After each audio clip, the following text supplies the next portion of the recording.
प्रभु की अहेतुकी कृपा से विषय विलासी मन यत किंचित प्रभु के नाम, प्रभु के रूप, प्रभु की लीला, प्रभु के धाम में लगता है, उन्हीं की कृपा से। साधक यदि कृपा का आदर करने लगे, जैसे आपको सांसारिक मित्र मिल सकते हैं, धनी मानी मायावी नाना प्रकार के पद और प्रभावशाली, लेकिन बिना हरि कृपा के भगवत प्रेमी संतों से दोस्ती नहीं हो सकती। मित्रता, मैत्री, अपनापन, एक तरफ माया का सारा वैभव, सारे संबंध और माया का प्रलोभन, और एक तरफ भगवत प्रेमी महात्मा का अपनापन, ये दोनों भगवत कृपा से बुद्धि जिसकी पवित्र होती तब निर्णय कर पाती है और कदम बढ़ा देती है भगवत प्रेमी महात्मा की तरफ। बस जीत गया। पाला है बीच में, माया अपने पाले में भय प्रलोभन नाना प्रकार के आकर्षण से रखना चाहेगी, आपको उसे क्रॉस करना होगा। आपको बस आप पार कर लीजिए, हाथ पकड़ करके चढ़ाई तो वो चढ़ा लेंगे अध्यात्म की, पर आपको सबसे हाथ अपना हटा करके छुड़ा करके आगे चलना होगा। उनकी पुकार सुननी होगी। ये जो संत भगवत प्रेमी महात्मा शास्त्र, इनकी पुकार है, ये प्रवचन, ये सत्संग, संसार से राग रहित होकर इसी संसार में रहते हुए, इसी संसार में कर्म करते हुए कर्तृत्व भाव से रहित होकर, इसी संसार में विषय सेवन करते हुए भोक्तृत्व भाव रहित होकर जीवन मुक्त महात्मा हो जाओगे। गूढ़ बात है, इसी संसार में राग रहित होकर, कर्तृत्व भोक्तृत्व भाव रहित होकर, जीवन मुक्त होकर महाआनंद को प्राप्त हो जाओगे। बस बात को समझ लो। अगर नहीं समझ पाए तो एक कर्तृत्व भोक्तृत्व भाव तुम्हारी दुर्गति का कारण बन जाएगा। माना धामवासी हो, लेकिन कर्म प्रबल हो जाए तो धाम से बाहर कर देगा। अगर लाडली जो कृपा किए तो इसी धाम में फिर जन्म लेना पड़ेगा। बहुत सावधान। कलिकाल प्रतिपल बढ़ता जा रहा है, चित्तवृत्ति मलिनता की तरफ बढ़ रही है। प्रभु अपने नहीं लग रहे हैं। आश्रय विश्वास बल धन का है, जन का है, बुद्धि का है, विद्या का है, शरीर का है, जो सब नाशवान, एक क्षण में सब धूल दूषित हो जाने वाला, इसका कोई महत्व नहीं है। इसी पे सब परेशान है। तो फिर जिए कैसे? कर्तव्य कर्म करते हुए अपने अपने मार्ग का, निवृत्ति मार्ग का कर्तव्य गुरुदेव के द्वारा स्थापित किया जाता है। ये ऐसे चलो, ऐसे चलो, ऐसे चलो। प्रवृत्ति मार्ग का जो शास्त्र और गुरुदेव के द्वारा स्थापित किया हुआ मार्ग, उसके अनुसार अपने रीति के अनुसार चलने पर सब जीवन सो प्रीति, पर रीति निभात अपनी। हम प्रवृत्ति मार्ग में हैं कि निवृत्ति मार्ग में हैं? हमारा उद्देश्य क्या है? हमारा लक्ष्य क्या है? हमारा निर्वाह किससे होता है? विरक्त का निर्वाह सिर्फ इष्ट से, सिर्फ इष्ट से, दूसरे से नहीं। किसी भी तरह की किसी भी क्रिया से हमारा निर्वाह नहीं, इष्ट से, सीधे इष्ट से। हमारा योग क्षेम इष्ट से होता है। गृहस्थ अपने कर्तव्य का पालन करते हुए इष्ट भरोसे में, विरक्त अपने कर्तव्य का पालन करते हुए इष्ट भरोसे में। ये तभी जागृत होगा जब जैसी आज्ञा हो बिना विचार के उसमें कदम रख दे। जो होगा देखा जाएगा। एक जीवन हम रसिकों के हाथ हार गए। विश्वास करो, जीत जाओगे। माया प्रपंच के बंधन से मुक्त होने के लिए केवल वचन आधीनता की आवश्यकता है। इसी से प्रीति का प्रादुर्भाव हो जाएगा। हित सजनी जू कह रहे, प्यारी जू, आप किनसे मान कर रहे हो? वचन आधीन सदा रहें, रूप समुद्र अगाध, प्राण रवन सो कत करत बिनु आगस अपराध। तो तत्काल उसी क्षण चितए कृपा करि भामिनी, लीन्हे कंठ लगाए सुख सागर पूरित भय, देखत ही हो सिराए। उसी समय जब हमारा सर्वस्व केवल प्यारी जू, तो चितए कृपा करि भामिनी हो गया, जिनकी एक कृपा कटाक्ष मात्र से मोक्ष आदि सुखों का त्याग कराने वाला अद्भुत प्रेमानंद प्रकाशित होता है हृदय में, उनको कोई साधना से नहीं रिझा सकता। वचन आधीन, अब जो ही कहें करें हम सोई, ऐस लिए चले निज दासी। अब जैसी आज्ञा वैसा जीवन, हो गया सब कुछ। गुरु अधीनता माया की अधीनता से मुक्त कर देती है। जीवन बहुत थोड़ा है, बड़े संकटों से भरा हुआ है। कब कौन सी स्थिति आ जाए कि हम भजन करने लायक न रह जाएं। अभी भजन करने लायक है तो प्रपंच सुहाता है, जब संकट उपस्थित होंगे तो दुख में बुद्धि विकल हो जाती है, फिर भजन नहीं होता। यदि भजन का अभ्यास कर लिया तो दुखों से ऊपर उठ जाओगे। ये मानव जीवन अमूल्य निधि है। जो भजा लो, पाप कमा लो, पुण्य कमा लो, या पाप पुण्य को नष्ट के भगवत प्राप्ति कर लो। मनुष्य जीवन अमूल्य है, पर व्यर्थ बीता जा रहा है। जो नाम जप रहित समय गया, भगवत चिंतन रहित गया। हमें कितनी शीतलता और विश्वास है धन पर। ये क्या परम पद प्रदान कर देगा? ये क्या सुख प्रदान कर देगा? बैंक में रखे रखे रखे हमारे हृदय में क्या ये सुख प्रदान करेगा? कैसी मूढ़ता है, अभी प्राण निकल जाए सब गया। और राधा राधा परम धन आपके साथ जाएगा। बस चिंतन करता हुआ ये सुख भोग लिया, ये सुख भोगूंगा, ये एकत्रित कर लिया, अब ये खरीद लूंगा, ये कर लूंगा, वो कर लूंगा। इतने में मौत, मृत्यु दबोच लेती है, सारी कामनाओं को ध्वंस करके जीवन लीला ही समाप्त कर देती है। जब तक मृत्यु तुम्हें दबोच ना ले, तब तक कुछ कर सकते हो। भजन कर लो, नाम जप करते हुए अपने कर्तव्य कर्म का पालन करो। जिस धन मान परिवार विद्या यश और प्रभाव के भरोसे तुम गर्भ में प्रियालाल को भूल रहे हो, धन मान, ध्यान रखना। कई बार ये शब्द कहा है, अगर याद हो, भय और प्रलोभन इस मार्ग में दोनों भेजे जाते हैं। मायावी लोगों का संग होता है।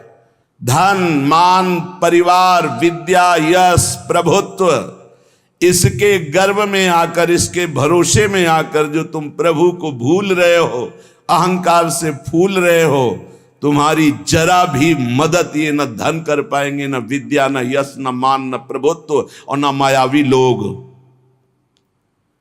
हाथ मलते रह जाओगे, कुछ हाथ नहीं लगेगा।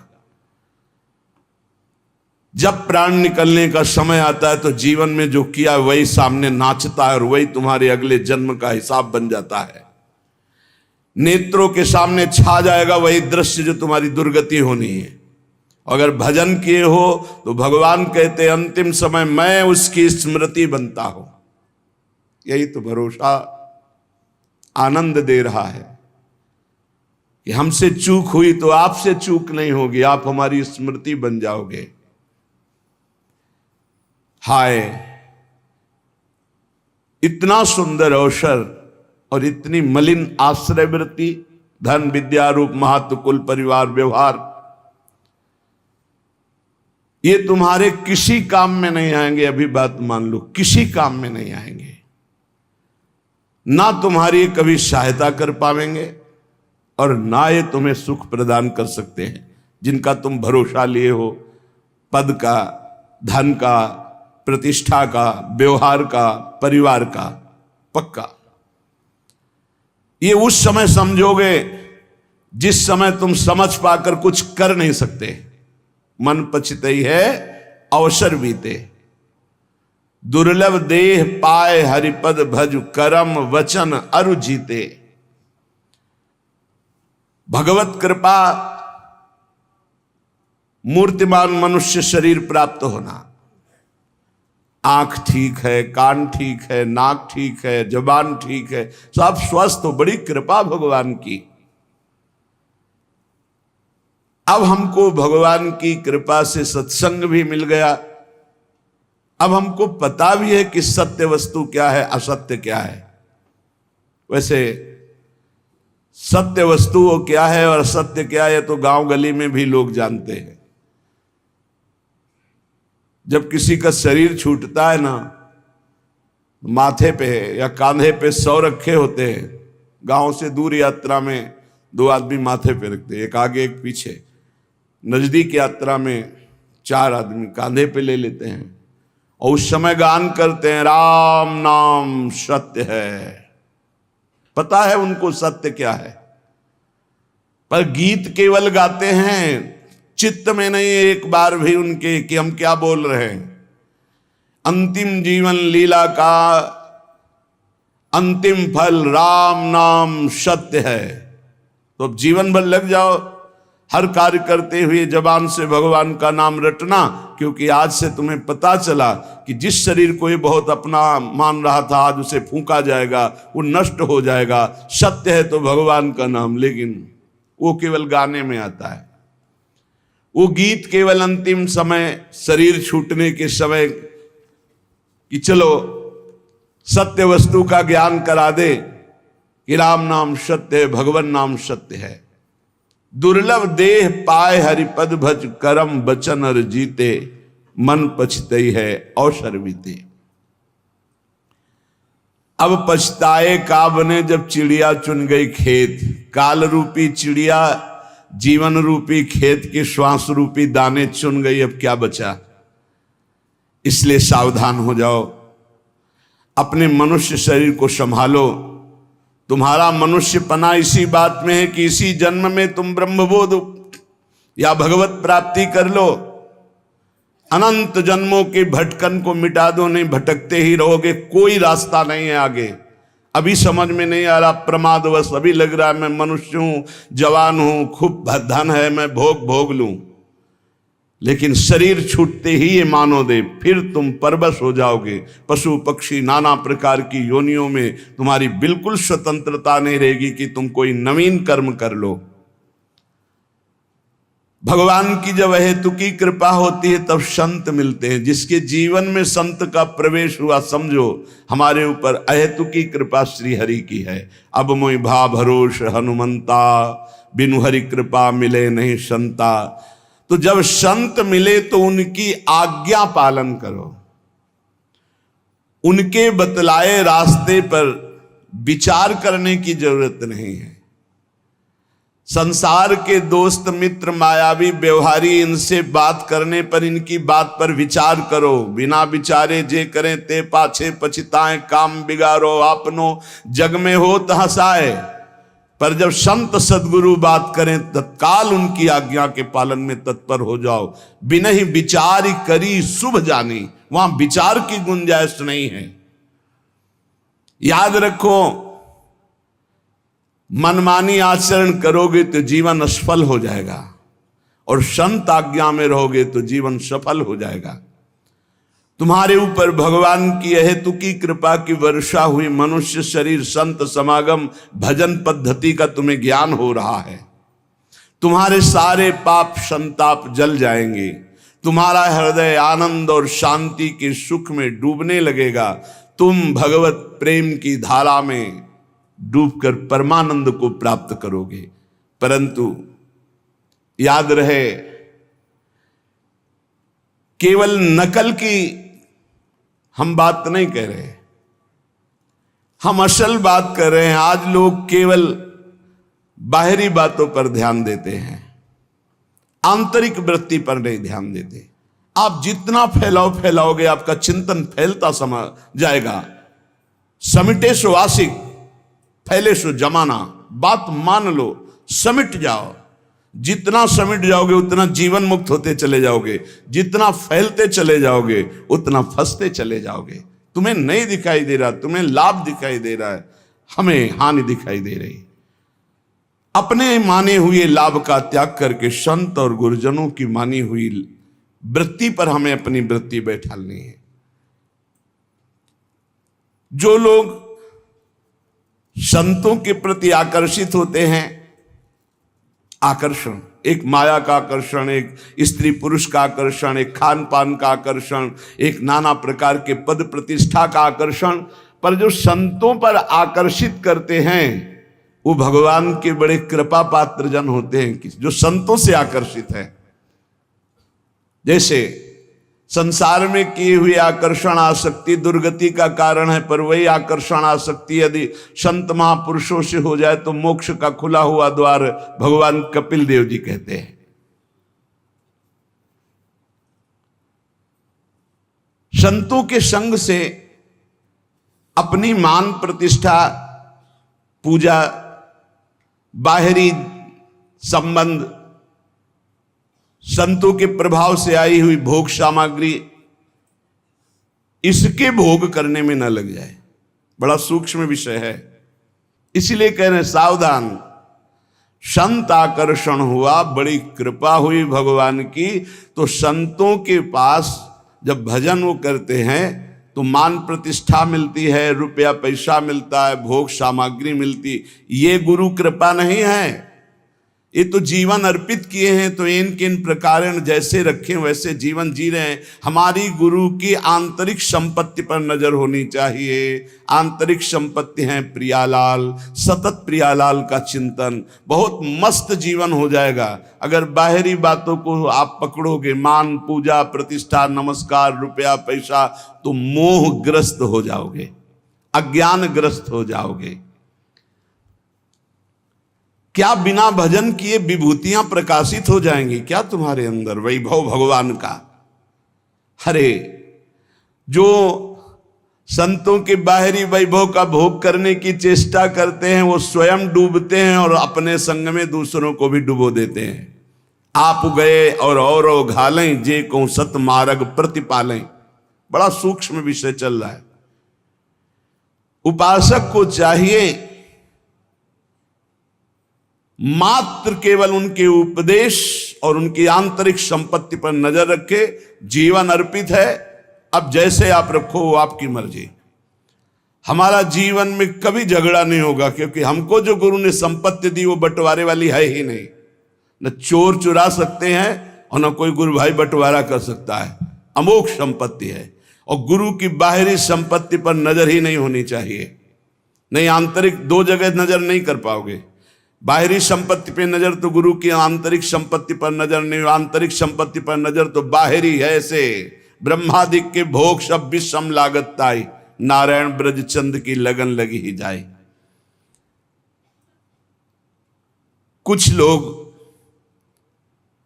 वेश को कलंकित करने लगते हैं। उनके मन में स्वांग रचना, लोगों को लुभायमान करना, धन संपत्ति, ये क्या गुरु मार्ग है? सत मार्ग से भ्रष्ट हो जाते। कैसे पाएंगे भागवतिक विभूतियों को? जो दिव्य विभूतियां पे प्रकट होती हैं संतों में, साधकों में, योग को 8 अंग में वर्णन किया गया है, अष्टांग योग। उसमें सबसे पहला आता है यम, नियम। तो पहला यम, यम ही 5 प्रकार के होते हैं। अहिंसा, मन वाणी शरीर से किसी को दुख ना पहुंचाना। सत्य, वचन से सत्य, आचरण सत्य और मनन सत्य। जिसकी मन वाणी और आचरण एक होते हैं उसे योगी कहते हैं। जिसके मन में कुछ और, वचन में कुछ और, क्रियाएं कुछ और, वो भोगी होता है, संसारी। आस्ते, किसी के चोरी न करना। और ब्रह्मचर्य, अपरिग्रह, ये यम है, पहला योग का पहला यम है ये। यम 5 प्रकार: अहिंसा, सत्यास्ति, ब्रह्मचर्य, अपरिग्रह। और नियम: शौच, शरीर की पवित्रता, इंद्रियों की पवित्रता, मन की पवित्रता, विचार की पवित्रता, संतोष, जैसी परिस्थिति है, कभी घी घना, कभी मुट्ठी भर चना, कभी वो भी ना बना। तपस्या, काम, क्रोध, लोभ, मोह, मद, मत्सर, इनके ताप को, अंदर की जलन को चुपचाप मौन होकर सह जाना।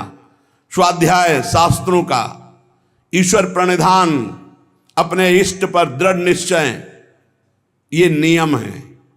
अष्टांग योग की शुरुआत ही इसी से होती है। यम, नियम, फिर प्राणायाम, प्रत्याहार, ध्यान, धारणा, समाधि।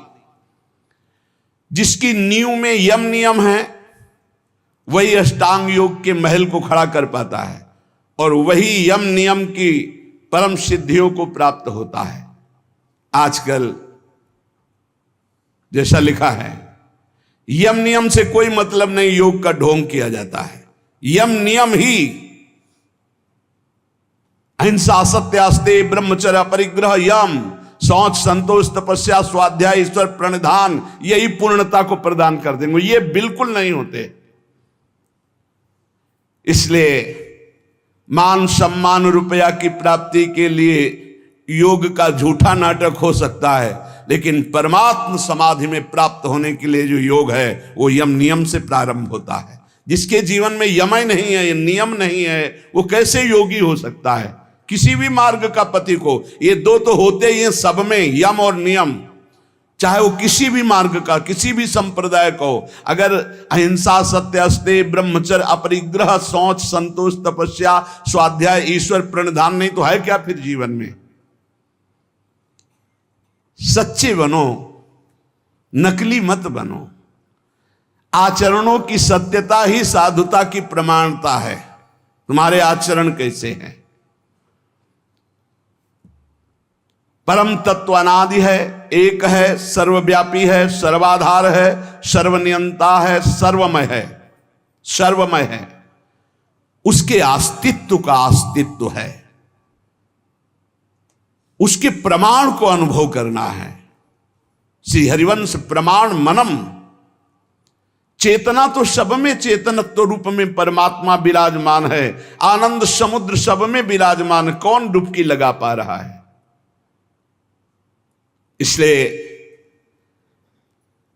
बस प्रार्थना हम तुमसे कर सकते हैं कि भगवान से चाह करो कि मुझे शुद्ध भगवत प्रेमी महात्मा, शुद्ध ज्ञानी मिल जाए। और जब संत मिल जाए तो संत की आज्ञा पर अपने जीवन को न्यौछावर कर दो। संत सेवा, संत आज्ञा, ये तुम्हें परम पद में पहुंचा देगी। तुम संत को तौलने की चेष्टा मत करो। तुम्हारे पास तराजू नहीं, कबाड़ तोड़ने वाले से सोना चांदी हीरा जवाहरात नहीं तोले जाते। तुम्हारी बुद्धि कबाड़ है जो त्रिगुण माया से युक्त है। त्रिगुणातीत स्थिति वाले महात्माओं को क्या जान पाओगे? संत जिससे तुलते हैं वो तुला ही तुम्हारे पास नहीं, वो तराजू ही नहीं है। श्रद्धा और भक्ति और विश्वास के द्वारा तुम उनके रहस्य को जब वो बताना शुरू करेंगे तब जान जाओगे। इसलिए केवल तुम आज्ञा पर रहो। जिस समय तुम किसी भी संत के थोड़े अंश को जान जाओगे कि ये क्या है, तो तुम चकित और आश्चर्यचकित होकर गर्व करोगे कि भगवान की अपार कृपा, मुझे ऐसे महात्मा का संग मिला। जिन बातों को तुम असंभव मानते हो, जो तुम्हारी धारणा में भी नहीं है, जो तुम कल्पना से भी नहीं सोच सकते, उससे बहुत आगे संत स्थिति होती, जिसे संत कहते हैं। अविश्वासी, अश्रद्धालु, अज्ञानी, ये लाख बताया भी जाए तो ये नहीं मान सकते हैं, क्योंकि मानने के लिए जो स्थिति चाहिए वो श्रद्धा। बिना श्रद्धा के, प्रथम हृदय श्रद्धा जो करे, आचार जन जाय अनुसरे, जहां जहां हरिवंश के। श्रीमद् भगवद गीता जी में श्रद्धावान लभते ज्ञानम तत्परा सहित इंद्रिया। श्रद्धा, श्रद्धा। मोह में फंसी हुई बुद्धि संत का प्रमाण पत्र चाहेगी। दुनिया की चाहे जितनी बुद्धि लगा लो, जहां उनकी स्थिति वहां पहुंच ही नहीं सकते। वहां पहुंचने के लिए सर्टिफिकेट की आवश्यकता नहीं है, वहां पहुंचने के लिए मन बुद्धि को अर्पित करने की जरूरत है। मन बुद्धि को अर्पित कर दो संत सदगुरुदेव के चरणों में, धीरे धीरे जान जाओगे। संत ब्रह्म है, ब्रह्म स्थित ही संत है।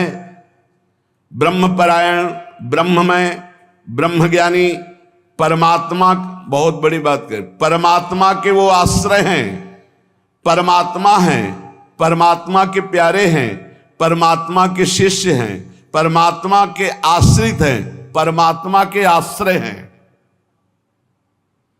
संत भगवान की दिव्य नित्य लीला में डूबे रहते हैं।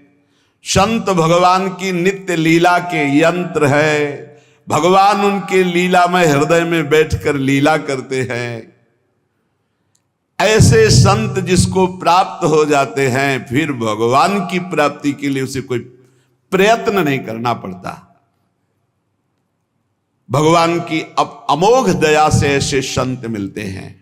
संतों का मिलन, संतों की दृष्टि भगवान से भी मिलन से बढ़ करके है, क्योंकि भगवान के प्रेम की बात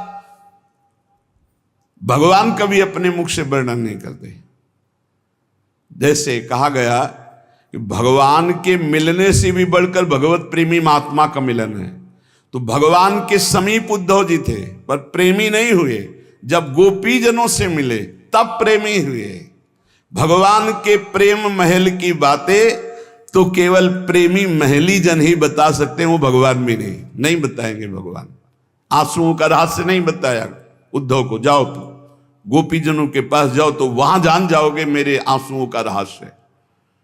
भगवान के रहस्य का पता भगवत प्रेमी महात्माओं से लगता है। इसीलिए भगवान की अहेतुकी कृपा माने जब हमें संत समागम प्राप्त हो, वो जो भगवान की छुपी हुई रहस्यमयी प्रेम की बातें हैं वो प्रकाशित करते संत जन। तुम केवल अवगाहन करो तो रस बरसाएंगे, तुम केवल आनंद स्वाद के लिए पिपासु बनो, ऐसे नहीं, ऐसे अहंकार से भर कर नहीं, अवज्ञा नहीं, अवहेलना नहीं, ऐसे छल कपट नहीं, जो कहोगे वही करेंगे, करना कुछ नहीं, छल कपट नहीं, ऐसे जैसी आज्ञा वैसे। आप कहो अभी प्राण त्याग दें, बस इतनी जरूरत है। जीवित मर जाए उलट आप में समाये है दिलगिरी। अरे अखिल कोटि ब्रह्मांडों का मालिक मिल जाएगा तो कौन सा वैभव बकाया रह जाएगा भाई।